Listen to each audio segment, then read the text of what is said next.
വേഗം മാഞ്ഞു പോകും. ആരെതിർത്തെന്നാലും അത് പോകും നിശ്ചയം. മണ്ണിൽ നേടിയതെല്ലാം നൊടി നേരം പോയിടും. കണ്ടിടും നാം വിണ്ണിൽ ദൂരയാദേശം. മണ്ണിൽ നേടിയതെല്ലാം നൊടി നേരം പോയിടും. കണ്ടിടും നാം വിണ്ണിൽ ദൂരയാദേശം. ഒരുങ്ങിട്ടുണ്ടോ നാം, ഒരുങ്ങിട്ടുണ്ടോ? വിശുദ്ധിയെ തികച്ചങ്ങു പറന്നു പോകാൻ. ഒരുങ്ങിട്ടുണ്ടോ നാം, ഒരുങ്ങിട്ടുണ്ടോ? വിശുദ്ധിയെ തികച്ചങ്ങു പറന്നു പോകാൻ.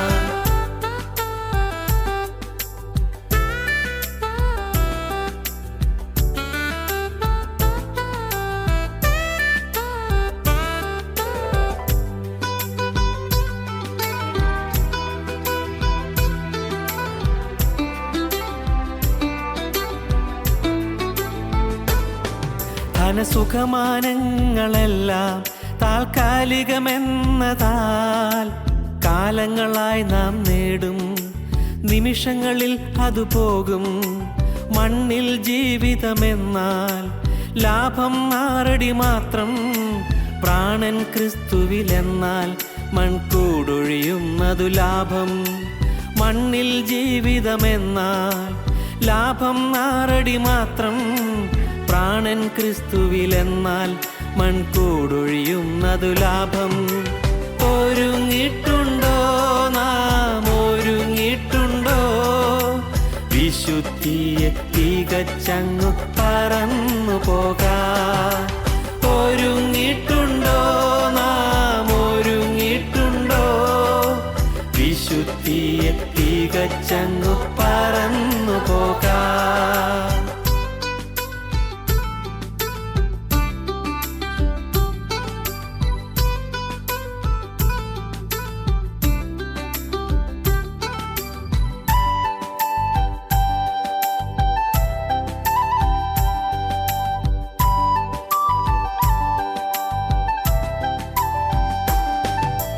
ദേഹം അസ്ഥിരമാകും, മനസ്സതു വ്യാകുലമാകും.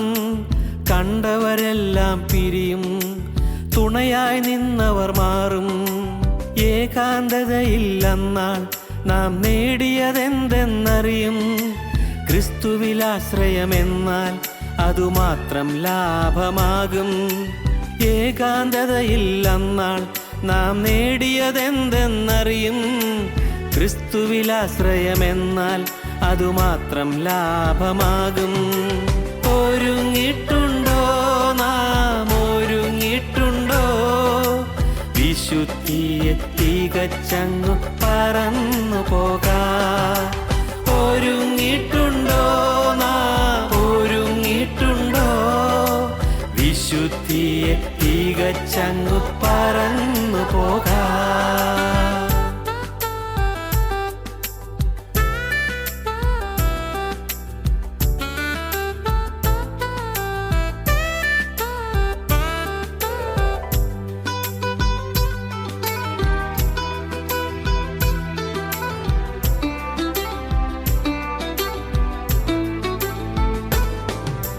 മൃത്യുവിൻ രൂപം നമ്മിൽ നിഴലായുണ്ടെന്നറിക. പ്രായം നോക്കാതൊരു നാൾ അതു നമ്മിൽ വന്നിടും. ഉറ്റവരെ നാം പിരിയും, മറ്റൊരു യാത്ര തുടങ്ങും. ക്രിസ്തുവിൻ വഴിയെ പോയാൽ തൻ വീട്ടിൽ നാം എത്തും. ഉറ്റവരെ നാം പിരിയും, മറ്റൊരു യാത്ര തുടങ്ങും. ക്രിസ്തുവിൻ വഴിയെ പോയാൽ തൻ വീട്ടിൽ നാം എത്തും. ഒരുങ്ങിട്ടുണ്ടോ നാം, ഒരുങ്ങിട്ടുണ്ടോ? വിശുദ്ധിയെ തികച്ചങ്ങു പറന്നു പോകാൻ. ഒരുങ്ങിട്ടുണ്ടോ നാം, ഒരുങ്ങിട്ടുണ്ടോ? വിശുദ്ധിയെ തികച്ചങ്ങു പറന്നു പോകാൻ. ഒരു ജീവിതം മാത്രം, അത് വേഗം മാഞ്ഞു പോകും. ആരെതിർത്തെന്നാലും അത് പോകും നിശ്ചയം. മണ്ണിൽ നേടിയതെല്ലാം നൊടി നേരം പോയിടും. കണ്ടിടും നാം വിണ്ണിൽ ദൂരയാദേശം. മണ്ണിൽ നേടിയതെല്ലാം നൊടി നേരം പോയിടും. കണ്ടിടും നാം വിണ്ണിൽ ദൂരയാദേശം. ഒരുങ്ങിയിട്ടുണ്ടോ നാം, ഒരുങ്ങിയിട്ടുണ്ടോ? വിശുദ്ധിയെ തികച്ചങ്ങു പറന്നു പോകാൻ. ഒരുങ്ങിയിട്ടുണ്ടോ നാം, ഒരുങ്ങിയിട്ടുണ്ടോ? വിശുദ്ധിയെ തികച്ചങ്ങു പറന്നു പോകാൻ. ഒരുങ്ങിയിട്ടുണ്ടോ നാം, ഒരുങ്ങിയിട്ടുണ്ടോ? വിശുദ്ധിയെ തികച്ചങ്ങു പറന്നു പോകാൻ. ഒരുങ്ങിയിട്ടുണ്ടോ നാം, ഒരുങ്ങിയിട്ടുണ്ടോ? വിശുദ്ധിയെ തികച്ചങ്ങു പറന്നു പോകാൻ.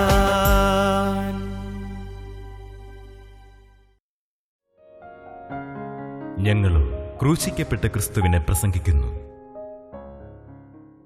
ദൈവ തിരുനാമത്തിന് മഹത്വം ഉണ്ടാകട്ടെ. സദൃശവാക്യങ്ങളുടെ പുസ്തകം 16 അധ്യായം 7 വാക്യം. ഒരുത്തൻ്റെ വഴികൾ യഹോവയ്ക്ക് ഇഷ്ടമായിരിക്കുമ്പോൾ അവൻ അവൻ്റെ ശത്രുക്കളെയും അവനോട് ഇണക്കുന്നു. ഒരുത്തൻ്റെ വഴികൾ യഹോവയ്ക്ക് ഇഷ്ടമായിരിക്കുമ്പോൾ അവൻ അവൻ്റെ ശത്രുക്കളെയും അവനോട് ഇണക്കുന്നു. ദാവീദ് ഒരിക്കൽ പാടി, ശത്രുക്കൾ കാണുകെ നീ എനിക്ക് വിരുന്നൊരുക്കുന്നു എന്ന്. ഇവിടെ പറയുന്നു, ശലോമോൻ പറയുകയാണ്, ഒരുത്തൻ്റെ വഴികൾ യഹോവയ്ക്ക് ഇഷ്ടമായിരിക്കുമ്പോൾ അവൻ അവൻ്റെ ശത്രുക്കളെയും അവനോട് ഇണക്കുന്നു. യഹോവയ്ക്ക് ഇഷ്ടമാകുക, എൻ്റെ വഴികൾ ദൈവത്തിന് ഇഷ്ടമാകുക, എൻ്റെ ജീവിതം ദൈവത്തിന് പ്രസാദമാകുക, എൻ്റെ ജീവിതം ദൈവത്തിന് സന്തോഷമാകുക, ദൈവത്തിന് എന്നിൽ ഇഷ്ടമുണ്ടാകുക. നാം ചിന്തിച്ചു വന്ന വിഷയം ദാനിയേൽ ദൈവത്തിൻ്റെ പ്രിയപുരുഷനായിരുന്നു എന്നുള്ളതാണ്. ഏറ്റവും പ്രിയപുരുഷ, ഭയപ്പെടേണ്ട, നിനക്ക് സമാധാനം, ബലപ്പെട്ടിരിക്കുക, ബലപ്പെട്ടിരിക്കുക എന്ന് ജീവനുള്ള ദൈവം ദാനിയേലിനോട് പറഞ്ഞു, നിനക്ക് സമാധാനം, ബലപ്പെട്ടിരിക്കുക, ബലപ്പെട്ടിരിക്കുക, നീ എനിക്ക് ഏറ്റവും പ്രിയപുരുഷനാണ്, നീ ഭയപ്പെടേണ്ട ആവശ്യമില്ല എന്ന് ദൈവം പറഞ്ഞു. പ്രിയപ്പെട്ടവരെ, ദൈവത്തിന് നമ്മോട് ഇഷ്ടം വരണമെങ്കിൽ നാം എന്താണ് വേണ്ടത്? ദൈവത്തിന് ഇഷ്ടം വരത്തക്കവണ്ണം നാം ജീവിക്കണം. നമ്മുടെ ജീവിതം ദൈവത്തിന് പ്രസാദമാകത്തക്കവണ്ണം ആയിരിക്കണം. അതാണ് ദാനിയേലും ദാനിയേലിൻ്റെ കൂടെയുള്ള മറ്റു 3 ബാലന്മാരും ചെയ്തത്. എന്താണത്? യാതൊരു കാരണവശാലും എന്നെ തന്നെ അശുദ്ധമാക്കുകയില്ല എന്ന് ദാനിയേൽ ഹൃദയത്തിൽ നിശ്ചയിച്ചു. രാജാവിൻ്റെ ഭോജനം കഴിക്കുവാനാണ് നിർബന്ധം വന്നത്. കാരണം ഈ ദാനിയേലും ശദ്രക്, മേശക്, അബേദ്നെഗോ എന്ന് വിളിക്കപ്പെട്ട ബാലന്മാരും അവർ 4 പേരും രാജകീയ കുടുംബത്തിൽ ബന്ധമുള്ളവരായിരുന്നു. ഇസ്രായേൽ രാജകീയ കുടുംബത്തിൽ ബന്ധമുള്ളവരായിരുന്നു. അവർ രാജകുമാരന്മാരെ പോലെ, പ്രഭുകുമാരന്മാരെ പോലെ ജീവിച്ചവരായിരുന്നു. എന്നാൽ ഇന്നോ അവരടിമകളായി വന്നിരിക്കുകയാണ്. പഴയകാല പ്രതാപങ്ങൾ അവർക്കുണ്ടായിരുന്നു. പക്ഷേ ആ പഴയകാല പ്രതാപങ്ങൾ ഉണ്ടായിരുന്നെങ്കിലും അന്ന് അവർ യെരൂസലേമിലായിരുന്നപ്പോൾ വളരെ ഭയഭക്തിയോടെ ദൈവസന്നിധിയിൽ വിശ്വസ്തയോടെ നിന്നു. ഏത് സ്ഥാനത്തുള്ളവനും വിശ്വസ്തയോടെ നിൽക്കാം. ഏത് ശാസ്ത്രബോധത്തോടെ ഉയർന്ന പഠിപ്പുള്ളവനും ദൈവസന്നിധിയിൽ വിശ്വസ്തയോടെ നിൽക്കാം. ഭൗതികമായ ഔന്നത്യങ്ങൾ നേടിയവനും ദൈവസന്നിധിയിൽ വിശ്വസ്തയോടെ നിൽക്കാം.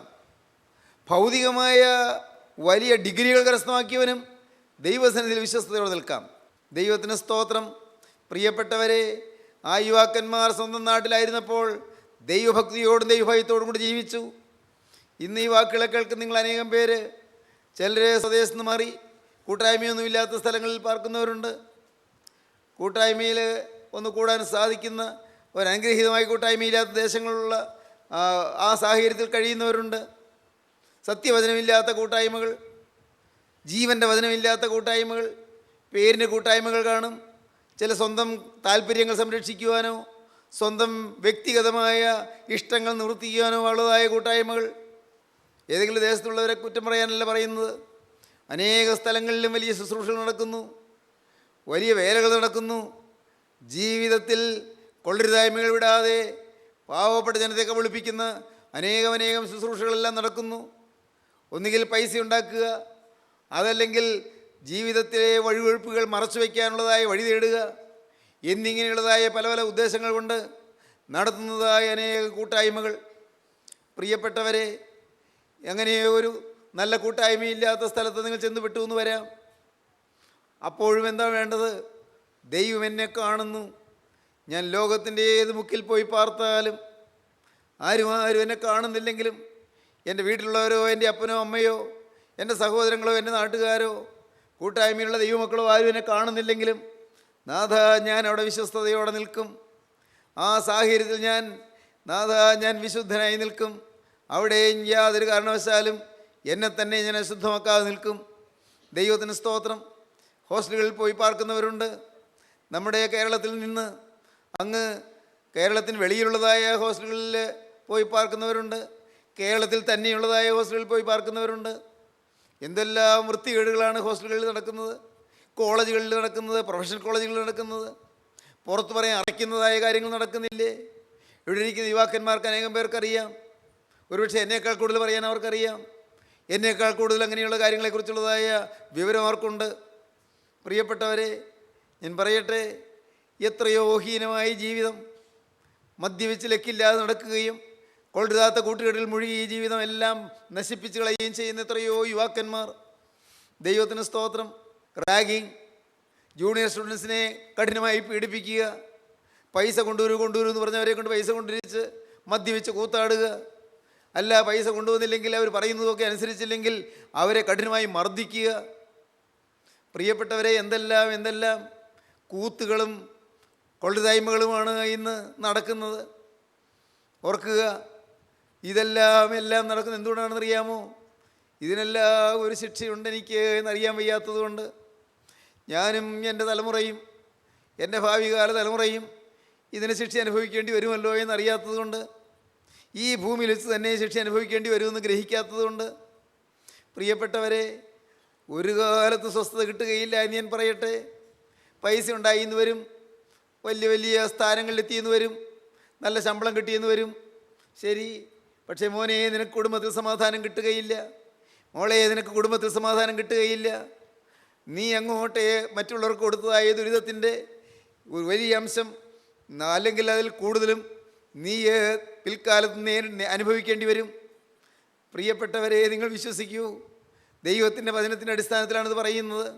പ്രിയപ്പെട്ടവരെ, ഇങ്ങനെയുള്ളവർക്ക് വരുന്നതായ കെടുതികൾ എന്തെല്ലാമാണ്?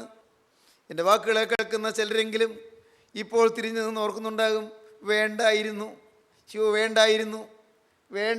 ഈ അനർത്ഥങ്ങളിലേക്ക് പോയത്. ഇതൊന്നും എനിക്ക് സമാധാനം തന്നില്ല, ഇതുകൊണ്ടൊന്നും എനിക്കൊരു സന്തോഷം കിട്ടിയില്ല. എൻ്റെ ദൈവമേ, എൻ്റെ മനസ്സിൻ്റെ ആശ്വാസം കിട്ടിയില്ല. തൽക്കാലത്തേക്കുള്ള ഒരു നൈമിഷികമായ ആ ഒരു ത്രില്ല് കിട്ടിയെന്ന് മാത്രം, നൈമിഷികമായ നിമിഷ നേരത്തേക്കുള്ളതായ ഒരു രസം കിട്ടിയെന്ന് മാത്രം. എൻ്റെ കർത്താവേ, എൻ്റെ ഹൃദയം ശൂന്യമായി പോയല്ലോ. ദുഃഖിക്കണം പ്രിയപ്പെട്ടവരെ, നിങ്ങൾ കരയണം, ദൈവസന്നിധിയിൽ നിന്ന് അനുദപിക്കണം. ദൈവത്തിന് സ്തോത്രം.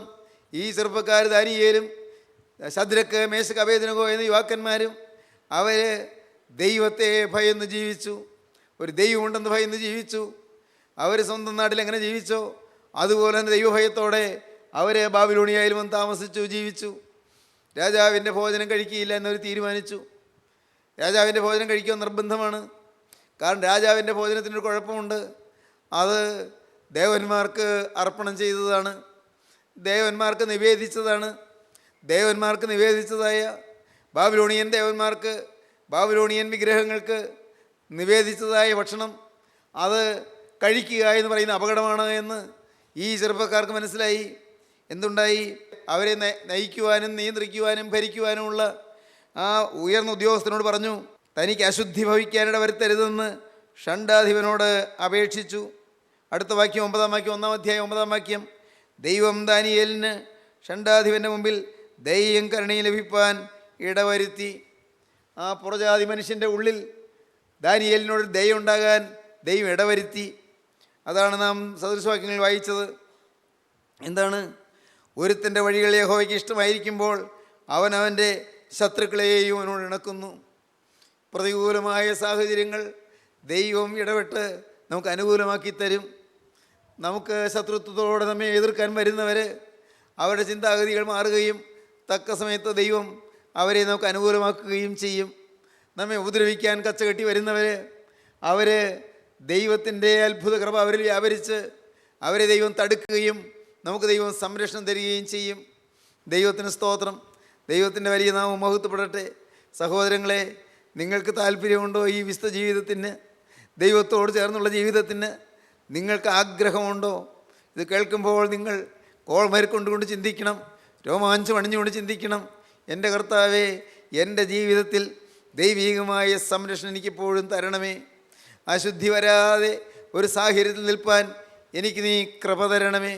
എൻ്റെ കർത്താവേ, കറപറ്റാത്തൊരു സാഹചര്യത്തിൽ നിൽപ്പാൻ എനിക്ക് നീ കൃപ തരണമേ. കറപറ്റുന്ന സാഹചര്യത്തിൽ ചെന്നാലും, ചെളി പുരളുന്ന സാഹചര്യത്തിൽ ചെന്നാലും അതെന്നെ ലേശാതിരിപ്പാൻ നീ എന്നെ പൊതിയണമേ. നിൻ്റെ കൃപയിൽ നീ എന്നെ പൊതിയണമേ. പ്രിയപ്പെട്ടവരെ, നിങ്ങളങ്ങനെ നിന്നാൽ നിങ്ങളുടെ ഹോസ്റ്റൽ റൂമിൽ എല്ലാവരും സിനിമ കണ്ടും വൃത്തികെട്ട പടങ്ങൾ കണ്ടും രസിക്കുമ്പോൾ, ബ്ലൂ ഫിലിം എന്ന് പറയുന്ന മ്ലേച്ഛമായ പടങ്ങൾ കണ്ടും രസിക്കുമ്പോൾ നിങ്ങൾക്കതിൽ നിന്ന് ഒഴിവായി മാറാൻ സാധിക്കും. നിങ്ങൾക്കതിൽ നിന്ന് വിട്ടു നിൽക്കാൻ സാധിക്കും. തെറ്റായ വഴിയിലൂടെ പോകുമ്പോൾ, കൂട്ടുകാരെല്ലാം മദ്യപാനത്തിലേക്ക് നിങ്ങൾ നിർബന്ധിക്കുമ്പോൾ, കഞ്ചാവ് വലിക്കുവാനും അതുപോലെ തന്നെ ഹാൻഡ്സ് മുതലായ ലഹരി വസ്തുക്കൾ ചുണ്ടിൻ്റെ ഇടയിൽ വയ്ക്കാനും എല്ലാം പറയുമ്പോൾ നിങ്ങൾക്കതിൽ നിന്ന് ഒഴിവാകാൻ സാധിക്കും. ദൈവം നിങ്ങൾക്ക് സംരക്ഷണം തരും. എന്താണ് വേണ്ടത്? ദൈവത്തിന് നീ ഇഷ്ടനായി തീരുക. ദൈവത്തിന് നീ പ്രിയപുരുഷനായി തീരുക. ഏറ്റവും പ്രിയപുരുഷ, ഭയപ്പെടേണ്ട. നിനക്ക് സമാധാനം. ബലപ്പെട്ടിരിക്കുക. ദൈവത്തിന് സ്തോത്രം. തെസ്സലോനിക്കർക്ക് എഴുതിയ 1-ാമത്തെ ലേഖനം 4-ാം അധ്യായത്തിൻ്റെ 3-ാം വാക്യം പറയും, ദൈവത്തിൻ്റെ ഇഷ്ടമോ നിങ്ങളുടെ ശുദ്ധീകരണം തന്നെ. ദൈവത്തിന് സ്തോത്രം. ദൈവത്തിൻ്റെ ഇഷ്ടമോ നിങ്ങളുടെ ശുദ്ധീകരണം തന്നെ. എൻ്റെ കർത്താവിന് സ്തോത്രം. ഒരു മനുഷ്യൻ്റെ ഏറ്റവും വലിയ ക്രെഡിറ്റ് എന്താണെന്നറിയാമോ? ഒരു മനുഷ്യൻ്റെ ഏറ്റവും വലിയ നിധി എന്താണെന്നറിയാമോ? ഒരു മനുഷ്യൻ്റെ ഏറ്റവും വലിയ സമ്പത്ത് എന്താണെന്നറിയാമോ? ഈ ജീവനുള്ള ക്രിസ്തുവിൻ്റെ വിശുദ്ധി പ്രാപിക്കുക എന്നുള്ളതാണ്. എൻ്റെ കർത്താവിന് സ്തോത്രം. എനിക്കത് അല്പം ഊന്നി പറയാൻ താല്പര്യമുണ്ട്. എൻ്റെ യേശുവിൻ്റെ വിശുദ്ധി പ്രാപിക്കാൻ സാധിക്കുക, യേശുവിൻ്റെ സ്വഭാവം പ്രാപിക്കാൻ സാധിക്കുക, യേശു ക്രിസ്തു ക്രൂശിൽ കാണിച്ചു തന്ന മാതൃപ്രകാരം ഈ ഭൂമിയിൽ ജീവിക്കാൻ സാധിക്കുക. ദൈവത്തിന് സ്തോത്രം. അപ്പോസ്തലനായ പൗലോസ് പറഞ്ഞു, നിങ്ങൾ എൻ്റെ അനുകാരികളാകുവീൻ. ഞാൻ ക്രിസ്തുവിൻ്റെ അനുകാരിയായിരിക്കുന്നത് പോലെ നിങ്ങൾ എൻ്റെ അനുകാരികളാകുവീൻ. അപ്പോസ്തലനായ പൗലോസ് ക്രിസ്തുവിനെ അനുകരിച്ചു. അപ്പോസ്തലൻ പറയുന്നു, ഇനി നിങ്ങൾ എന്നെ അനുകരിച്ചുകൊള്ളൂ, കാരണം നിങ്ങൾക്ക് തെറ്റുപറ്റുകയില്ല, ഞാൻ ക്രിസ്തുവിനെയാണ് അനുകരിക്കുന്നത് എന്ന്. ദൈവത്തിന് സ്തോത്രം. എന്നാൽ അന്ന് വിവിധ സഭകളിലുള്ളതായ ആളുകൾ, അപ്പോസ്തലൻ്റെ ആ സുവിശേഷ വേല മൂലം രക്ഷിക്കപ്പെട്ടതായ ആളുകൾ തന്നെ അപ്പോസ്തലനെ ചോദ്യം ചെയ്യുകയുണ്ടായി. അപ്പോസ്തലനെ ചോദ്യം ചെയ്തതിനെക്കുറിച്ച്, അപ്പോസ്തലന് ശരീരത്തിന് വലിയ കൽപ്പില്ല, ശരീരത്തിന് വലിയ സൗന്ദര്യമില്ല, ശരീരത്തിന് വലിയ പൊക്കമില്ല എന്നൊക്കെ പറഞ്ഞ്, ശരീരസന്നിധി ദുർബലമാണ്, നിന്ദ്യമാണ് എന്നൊക്കെ പറഞ്ഞ് അപ്പോസ്തലൻ ഒരു കളിയാക്കി. ദൈവത്തിന് സ്തോത്രം. അപ്പോസ്തലൻ പറയും, നിങ്ങൾ എന്നെ ശരീരസന്നിധി ദുർബലമാണെന്നും നിന്ദ്യമാണെന്നൊക്കെ നിങ്ങൾ പറഞ്ഞില്ലേ? സാരമില്ല, നിങ്ങൾ എൻ്റെ യേശുവിനെ കണ്ടാൽ മതി. എൻ്റെ യേശുവിൻ്റെ മാതൃകയിലാണ് ഞാൻ ജീവിക്കുന്നത്. ഞാൻ യേശുവിനെ അനുകരിക്കുകയാണ്. നിങ്ങൾ എൻ്റെ അനുകാരികളാകുവീൻ. എൻ്റെ ജീവിതം യേശുവിനെ പ്രസാദിപ്പിക്കുന്നത് പോലെ നിങ്ങൾ എൻ്റെ അനുകാരികളാകുവീൻ. നിങ്ങളും യേശുവിനെ പ്രസാദിപ്പിക്കുന്നവരാകുവീൻ. ദൈവത്തിന് സ്തോത്രം. അവർ ചിലർ പറഞ്ഞു, ഈ അപ്പോസ്തലൻ വലിയ അഹങ്കാരത്തോടെയാണ് സംസാരിക്കുന്നത്, എന്തൊരു ശാസിച്ചാണ് സംസാരിക്കുന്നത്, എന്തൊരു ഹുങ്കോടുകൂടിയാണ് സംസാരിക്കുന്നത്. ഇവൻ എപ്പോഴും വളരെ അടുത്ത് വരുമ്പോൾ വളരെ സൗമ്യനാണ്, അകലത്തിരിക്കുമ്പോൾ വലിയ വലിയ ഗൗരവത്തോടെയാണ് സംസാരിക്കുന്നത് എന്നൊക്കെ, കർശനമായിട്ടാണ് സംസാരിക്കുന്നതൊക്കെ പറഞ്ഞു. ചിലപ്പോൾ അടുത്ത് വരുമ്പോഴും ഭയങ്കരമായ കർശനം. ഇതെന്താ ഇങ്ങനെയുണ്ടോ? ആത്മീയം കുറച്ച് മാർദ്ദവമല്ലേ? ആത്മീയം കുറച്ച് മൃദുലമല്ലേ? എല്ലാവരെയും സ്നേഹിക്കുന്നതല്ലേ ആത്മീയം എന്നൊക്കെ അവർ ചിന്തിച്ചു. എന്നിട്ട് അവർ പറഞ്ഞു, മിക്കവാറും എനിക്ക് തോന്നുന്നു അപ്പോസ്തലനിൽ കൂടി പൗലോസിൽ കൂടി സംസാരിക്കുന്നത് ദൈവാത്മാവൊന്നുമല്ല, ക്രിസ്തു ഒന്നുമല്ല, അദ്ദേഹത്തിന് സ്വന്തമായ ചില അഭിപ്രായങ്ങൾ പറയുകയാണ്. യേശു ക്രിസ്തുവിനിൽ സംസാരിക്കുന്നതിന് നിങ്ങൾ തുമ്പ് അന്വേഷിക്കുന്നുവോ എന്ന് 2 കൊരിന്ത്യർ 13-ാം അധ്യായത്തിൽ അപ്പോസ്തലൻ പറയും. യേശു ക്രിസ്തു എന്നിൽ സംസാരിക്കുന്നതിന് എന്നതിന് നിങ്ങൾ തെളിവ് അന്വേഷിക്കുകയാണോ എന്ന്. ദൈവത്തിന് സ്തോത്രം. അപ്പോസ്തലൻ വളരെ വേദനയോടെയാണത് പറയുന്നത്. സഹോദരങ്ങളെ, അപ്പോസ്തലൻ ക്രിസ്തുവിൻ്റെ അനുകാരിയായിരുന്നു. എനിക്ക് ഈ സമയത്ത് പ്രിയപ്പെട്ടവരെ നിങ്ങളോട് പറയാനൊരു കാര്യമുണ്ട്. നിങ്ങളുടെ ജീവിതത്തിൽ നിങ്ങൾ ക്രിസ്തുവിൻ്റെ അനുകാരികളാകണം. ക്രിസ്തുവിൻ്റെ അനുകാരികളാകണം. ക്രിസ്തുവിൻ്റെ വിശുദ്ധി നിങ്ങൾ അനുഭവിക്കണം. ഇതെങ്ങനെ സാധിക്കും? അയ്യോ, എനിക്ക് സാധിക്കുന്നില്ലല്ലോ. എൻ്റെ പാപം പിന്നെയും പൊങ്ങി വരുന്നല്ലോ. എൻ്റെ ചിന്തകൾ പിന്നെയും കാട് കയറി പോകുന്നല്ലോ. എൻ്റെ മനോഭാവത്തിൽ പലയിടത്തും അഴുക്ക് വരുന്നല്ലോ. അയ്യോ, ഞാൻ ആഗ്രഹിച്ചിട്ട് സാധിക്കുന്നില്ലല്ലോ. എൻ്റെ പ്രിയപ്പെട്ടവരെ, നിങ്ങൾക്ക് ഞാൻ പറഞ്ഞു തരാം. ദൈവത്തിന് സ്തോത്രം. എൻ്റെ ദൈവത്തിൻ്റെ കൃപയിൽ ശരണപ്പെട്ടുകൊണ്ട് ഞാൻ നിങ്ങൾക്ക് പറഞ്ഞു തരാം. നിങ്ങൾ ദൈവത്തോട് പറയണം, ദൈവത്തിൻ്റെ ആത്മാവിനോട് പറയണം, പരിശുദ്ധാത്മാവേ, ജീവനുള്ള യേശുവേ, കരുണയുള്ള സ്വർഗീയ പിതാവേ, എൻ്റെ ജീവിതത്തിൽ എനിക്ക് സാധിക്കുന്നില്ല. എൻ്റെ ദൈവമേ, ഞാൻ എൻ്റെ പരിശ്രമങ്ങളെല്ലാം വ്യർത്ഥമാകുന്നു. പാപചിന്തകൾ എൻ്റെ ഉള്ളതിലേക്ക് കടന്നു വരുന്നു. നിയന്ത്രിക്കാൻ എനിക്ക് സാധിക്കുന്നില്ല. കർത്താവേ, എനിക്ക് നീരസവും കയ്പും വരുന്നു. എനിക്ക് നിയന്ത്രിക്കാൻ പറ്റുന്നില്ല. എൻ്റെ ഉള്ളിൽ കോപം പതഞ്ഞു പൊന്തുന്നു. പക്ഷേ പുറമേ അത് വരാതെ ഞാൻ സൂക്ഷിക്കുന്നുണ്ടെങ്കിലും അകത്ത് പതഞ്ഞു പൊന്തുന്ന കോപത്തെ എനിക്ക് കാണാൻ പറ്റുന്നുണ്ട്. കർത്താവേ, എനിക്കത് മാറിക്കിട്ടുന്നില്ല. ചിലരോടുള്ള വഴക്ക് മാറുന്നില്ല, ചിലരോടുള്ള പക മാറുന്നില്ല. എൻ്റെ കുടുംബത്തിൽ തന്നെ ഞാൻ മറ്റുള്ളവർക്ക് ചിലപ്പോൾ വേദന വരുത്തുന്നുണ്ടെന്ന് എനിക്ക് തോന്നുന്നു. കർത്താവേ, ഞാൻ എന്താണ് വേണ്ടത്? എന്നെക്കൊണ്ട് സാധ്യമല്ലല്ലോ. ഞാൻ ഇത്ര കാലം പരിശ്രമിച്ചിട്ട് സാധിച്ചില്ലല്ലോ. കർത്താവേ, നിൻ്റെ വചനമുണ്ട്, മനുഷ്യർക്ക് അസാധ്യം, എന്നാൽ ദൈവത്തിനോ സകലവും സാധ്യമെന്ന്. ഞാൻ ആ വചനം അങ്ങോട്ട് വിശ്വസിക്കുകയാണ്. കർത്താവേ, ആ വചനത്തിൽ ഞാൻ കൈ വെച്ചുകൊണ്ട്, കർത്താവേ, ആ തിരുവചനത്തിൽ ഞാൻ കൈ ഊന്നി പിടിച്ചുകൊണ്ട് ഞാൻ നിന്നോട് പറയുകയാണ്. കർത്താവേ, എനിക്ക് ഇതുവരെയും അസാധ്യമായ വിശുദ്ധ ജീവിതം നീ എനിക്ക് സാധ്യമാക്കി തരണം. എൻ്റെ ദൈവത്തിന് സ്തോത്രം. നിങ്ങൾ ദൈവത്തോട് മുട്ടിപ്പായിട്ട് പറഞ്ഞു നോക്ക്, കാണാം ദൈവം പ്രവർത്തിക്കുന്നത്. നിങ്ങൾ ദൈവത്തോട് മുട്ടിപ്പായിട്ട് യാചിച്ചു നോക്ക്, കാണാം ദൈവത്തിൻ്റെ ആത്മാവ് പ്രവർത്തിക്കുന്നത്. കർത്താവേ, എനിക്ക് അഹങ്കാരമുണ്ടല്ലോ, അത് കുറയുന്നില്ലല്ലോ. പിന്നെയും പിന്നെ ഇടയ്ക്ക് അവസരം വരുമ്പോൾ അഹങ്കാരം പൊങ്ങി വരുന്നല്ലോ. ഇടയ്ക്ക് അവസരം വരുമ്പോൾ നീരസം പൊങ്ങി വരുന്നല്ലോ. കർത്താവേ, എൻ്റെ ഉള്ളത്തിൽ നിന്ന് മാറുന്നില്ലല്ലോ. ദൈവത്തിന് സ്തോത്രം. നിങ്ങൾ പറയണം, കർത്താവേ, നിൻ്റെ ഈ വചനത്തിൽ ഞാൻ കൈ ഊന്നി പിടിച്ചുകൊണ്ട്, വചനത്തെ മുറുകെ പിടിച്ചുകൊണ്ട് ഞാൻ നിന്നോട് യാചിക്കുകയാണ്. നിൻ്റെ മഹാശക്തിയോട് യാചിക്കുകയാണ്. നിൻ്റെ അത്ഭുത കൃപയോട് യാചിക്കുകയാണ്. കർത്താവേ, എൻ്റെ ഹൃദയത്തിൽ നിന്ന് ഈ കോപം മാറ്റിക്കളയണമേ, ഈ നീരസം മാറ്റിക്കളയണമേ, എൻ്റെ ഹൃദയത്തിൽ നിന്ന് ഈ പാപം മാറ്റിക്കളയണമേ. കർത്താവേ, എൻ്റെ ദൈവമേ, മനുഷ്യർക്ക് അസാധ്യമെന്നല്ലോ നീ പറഞ്ഞത്, ദൈവത്തിനും അല്ലതാനും ദൈവത്തിന് സകലവും സാധ്യമല്ലോ എന്നാണല്ലോ നീ പറഞ്ഞത്. ഞാനത് വിശ്വസിക്കുന്നു. ആ വചനം കയ്യിലെടുത്തുകൊണ്ട് ഞാൻ നിന്നോട് യാചിക്കുന്നു. എനിക്കിത് സാധിപ്പിച്ചു തരണമേ. എനിക്കൊരു പൂർണ്ണ വിശുദ്ധ ജീവിതം നയിപ്പാൻ കൃപ തരണമേ. കർത്താവേ, മോഹചിന്തകളിൽ നിന്ന് മാറുന്നില്ലല്ലോ, മലിന വികാരങ്ങളിൽ നിന്ന് മാറുന്നില്ലല്ലോ, മ്ലേച്ഛമായ ആഗ്രഹങ്ങളിൽ നിന്ന് മാറുന്നില്ലല്ലോ. കർത്താവേ, ഇതെന്നെ ഗ്രസിച്ചിരിക്കുന്നുവല്ലോ, എന്നെ വിഴുങ്ങിയിരിക്കുന്നല്ലോ. എൻ്റെ കർത്താവേ, ഈ എന്നെ വിഴുങ്ങുന്ന ഈ മോഹങ്ങളിൽ നിന്ന്, ലോകമോഹം, ജഡമോഹം, കർത്താവേ, ലൈംഗികാസക്തികൾ, കരുണയുള്ള കർത്താവേ, എൻ്റെ ദൈവമേ, എൻ്റെ കർത്താവേ, ജീവിതത്തിൽ എനിക്ക് ഏറ്റവും അധികം വീണുകൊണ്ടിരിക്കുന്ന എൻ്റെ സ്വയത്തിൻ്റെ ഈഗോയുടെ പാപത്തിൽ നിന്ന് എല്ലാം എനിക്കൊരു മോചനം നീ തരണം. എനിക്ക് നീ മോചനം തന്ന് എന്നെ നീ വിശുദ്ധനാക്കി തീർക്കണം. പ്രിയപ്പെട്ടവരെ, നിങ്ങൾ പ്രാർത്ഥിക്കൂ. യാതൊരു കാരണവശാലും ഞാൻ എന്നെ തന്നെ അശുദ്ധമാക്കുകയില്ല എന്ന് ദാനിയേൽ ഹൃദയത്തിൽ നിശ്ചയിച്ചു. അതിനനുകൂലമായ സാഹചര്യം ദൈവം ആ ജാതീയ ദേശത്ത് ദാനിയേലിന് ഒരുക്കി കൊടുത്തു. നിത്യനായ ദൈവമേ, എനിക്കും സാഹചര്യം ഒരുക്കി തരണമേ. എനിക്കും പാവം കൂടാതെ ജീവിപ്പാൻ നീ ഒരു കൃപ തരണമേ. നീ എൻ്റെ പ്രാർത്ഥന കേട്ടു എന്നുള്ള ഒരു ഉറപ്പെനിക്ക് തരണമേ. എൻ്റെ ഈ പ്രാർത്ഥന നീ അംഗീകരിച്ചു എന്നുള്ള ഒരു തെളിവെനിക്ക് തരണമേ. എനിക്കൊരു പുതിയ അനുഭവം തരണമേ. പ്രിയപ്പെട്ടവരെ, നിങ്ങൾ പ്രാർത്ഥിക്കൂ. പരിശുദ്ധാത്മാവ് നൽവരത്തിന് വേണ്ടി യാചിക്കൂ. പരിശുദ്ധാത്മാവ് നിങ്ങളുടെ മേൽ ഒഴുകി എത്തുന്നതിന് വേണ്ടി യാചിക്കൂ.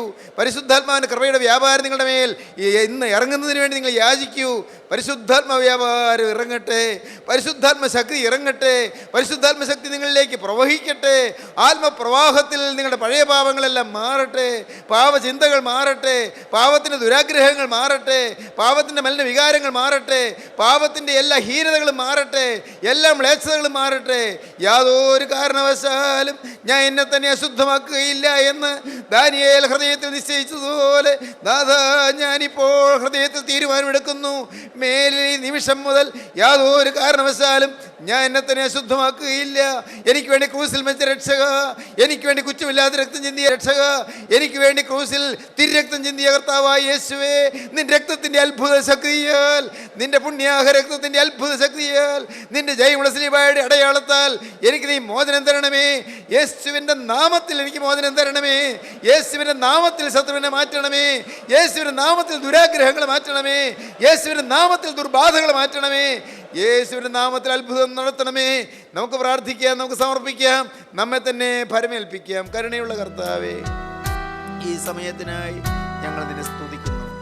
ജീവന്റെ വചനങ്ങൾക്കായി ഞങ്ങൾ നിന്നെ സ്തുതിക്കുന്നു. ആഗ്രഹിക്കുന്നവരുടെ ആഗ്രഹം സാധിപ്പിച്ചു കൊടുക്കുന്ന കർത്താവേ, രക്ഷയ്ക്കായി കാക്ഷിക്കുന്നവരെ അതിലാക്കുന്ന ദൈവമേ, നിന്റെ മക്കളെ അനുഗ്രഹിച്ച് പറഞ്ഞു വിടണമേ. രോഗികളെ സൗഖ്യമാക്കണമേ. എല്ലാവരെയും അനുഗ്രഹിക്കണമേ. തിരുരക്തത്തിന് മുദ്ര അണിയിച്ചെഴുന്നേൽപ്പിക്കണമേ. തിരുനാമം മഹത്വപ്പെടുത്തണമേ. യേശുക്രിസ്തുവിന്റെ പരിശുദ്ധമായ നാമത്തിൽ തന്നെ.